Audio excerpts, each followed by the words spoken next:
Hello मेरे प्यारे बच्चों, कैसे हैं आप लोग। आशा करता हूं आप सभी अच्छे होंगे, खुश होंगे और स्वस्थ होंगे। आज हम आप लोगों को एग्ज़ाम से संबंधित कुछ महत्वपूर्ण बातों को बताएंगे जो एग्ज़ाम में फॉलो करना बहुत ही महत्वपूर्ण होता है।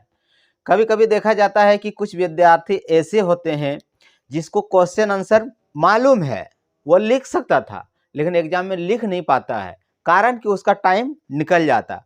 आखिर वह क्या कारण है जो स्टूडेंट जानते हुए क्वेश्चन को नहीं लिख पाता है?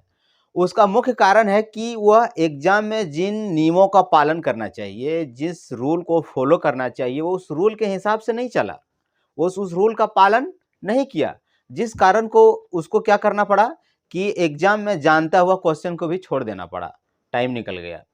उन सारी बातों को आज हम इस वीडियो के माध्यम से जानेंगे। वीडियो बहुत ही छोटा होगा, ज़्यादा लंबा नहीं होगा, इसे अंत तक जरूर समझें। इसमें बहुत 5 मिनट का टाइम है, बहुत ही इंपॉर्टेंट सा सवाल बताए जाएंगे। तो इसको जानने के लिए सबसे पहले हमें जानना होगा पॉइंट नंबर 1 में एडमिट कार्ड का रख रखाव। ये बहुत ही मायने रखता है, एडमिट कार्ड का रख रखाव। जैसा कि अभी आप सभी विद्यार्थियों का एडमिट कार्ड आ गया होगा, उसमें से सबसे पहले हमको देखना चाहिए कि एडमिट कार्ड में मेरा नाम पता सही है कि नहीं। कभी कभी क्या होता है, कभी किसी विद्यार्थियों का एडमिट कार्ड में नाम गलती आ जाता है, या फिर उसका पापा का नाम या मम्मी का नाम या एड्रेस गलती आ जाता है।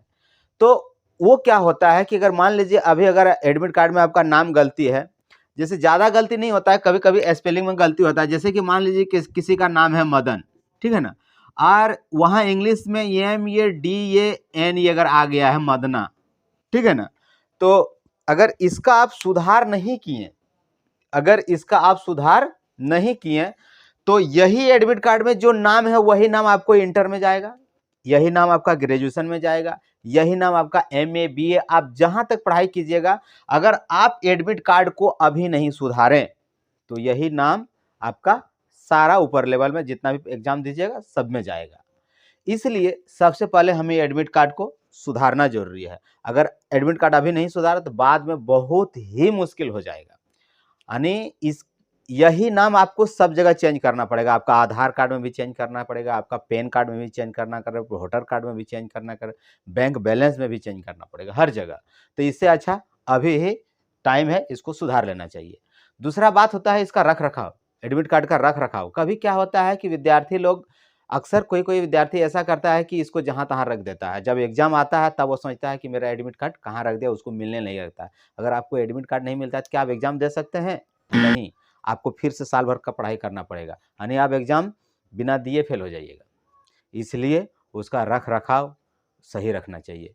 आप एग्जाम में ले जाते समय और ले आते समय भी इसका ध्यान रखना चाहिए। नहीं तो कॉपी क्या करता है कभी कभी कि स्टूडेंट जहाँ तहाँ रख देता, उड़ गया या फिर छूट गया, तो ऐसे में दूसरा एग्जाम उसको छूट सकता है। अब दूसरा बात आता है पेपर को सिलसिलेवार से पढ़ना। जी हाँ, अब बारी आ गया कि हम लोग जब एग्जाम में घुस जाते हैं, जब एग्जाम में बैठ जाते हैं, जब हमारे सामने पेपर आता है, तो हमारा नियम यहाँ से स्टार्ट होता है। हमें सबसे पहले काम करना चाहिए कि जो हमारे सामने पेपर आया है उसको सिलसिलेवार से पढ़ें। इसमें क्या क्या आंसर दिया हुआ है, क्या क्या क्वेश्चन दिया हुआ है, क्या हम जानते हैं, क्या हम नहीं जानते हैं। और उसके बाद तीसरा पॉइंट, तुरंत उसको क्या करना चाहिए, जानने वाले प्रश्न को पहले हल करना चाहिए। यानी जैसे ही हम उसको पढ़ने के बाद हमको पता लग जाता है कि कौन कौन सा क्वेश्चन का आंसर हम लोग लिख सकते हैं कॉन्फिडेंस के साथ, ठीक है ना। उसको सबसे पहले क्या कीजिए, टिक लगा लीजिए।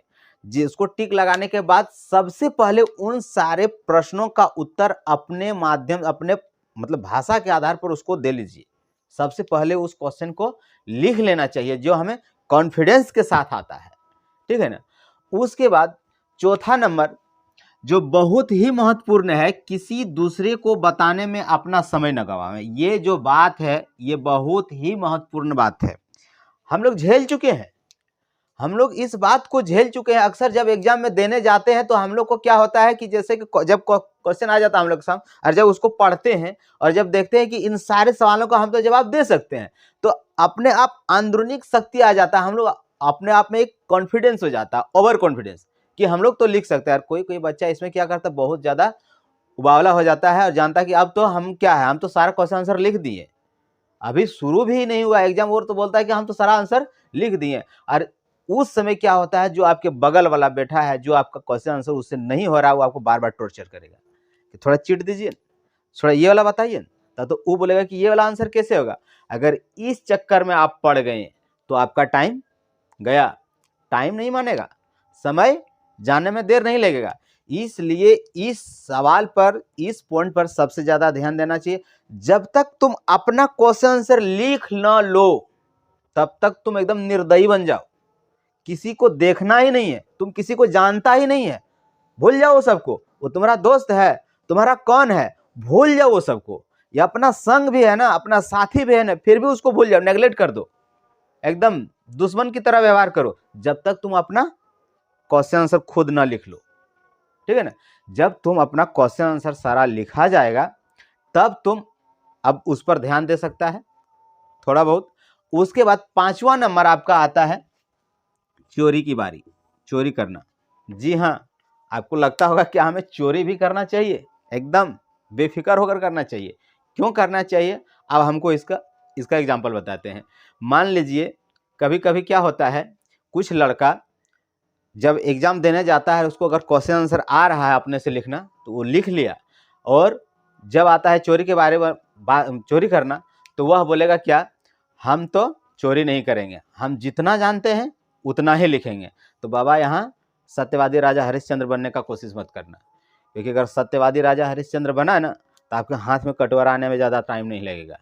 इसलिए ज़्यादा संत महात्मा बनने का कोशिश नहीं करना। अगर आपको मौका मिलता है चोरी करने का तो एकदम छक्का मार दो, इसमें कोई डर नहीं है। कभी कभी आपको क्या होगा कि आपका गांव वाला, टोला वाला, मोहल्ला वाला, जो बगल में आपका घर का बगल में जो बच्चा रहता है वो पढ़ता नहीं है, खाली सड़क छाप की तरह इधर से उधर घूमते रहता है, और बाद में पता चलेगा कि वह चोरी के माध्यम से आपसे ज़्यादा नंबर ले आया। तो गाँव वाला आपको क्या बोलेगा, गाँव वाला आपको बोलेगा कि ये लड़का पढ़ता नहीं था, लेकिन इसका दिमाग तेज था और ये अंदर से पढ़ता था, लेकिन ये लड़का सिर्फ दिखावटी करके पढ़ता था, अंदर से पढ़ता नहीं था, इसलिए आज इसे कम नंबर लाया। ये ताना सुनने से अच्छा क्या है, तुम भी चोरी कर लो। अगर मान लीजिए तुम जितना जानता था उतना तो लिख दिया, अब जब जो भी एक दो क्वेश्चन अगर छूटा हुआ है तो उसको आप छोड़िएगा क्यों, इधर उधर से सब तो करिएगा, तुम भी उसी में पार हो जाओ। और आपको लिखना चाहिए। अगर इन सारे नियमों का आप अगर पालन करते हैं तो आपको एग्जाम से कोई नहीं रोक सकता है, और एग्जाम में आपका एक भी क्वेश्चन नहीं छूटेगा। इस वीडियो में इतना ही, बस। जय हिंद।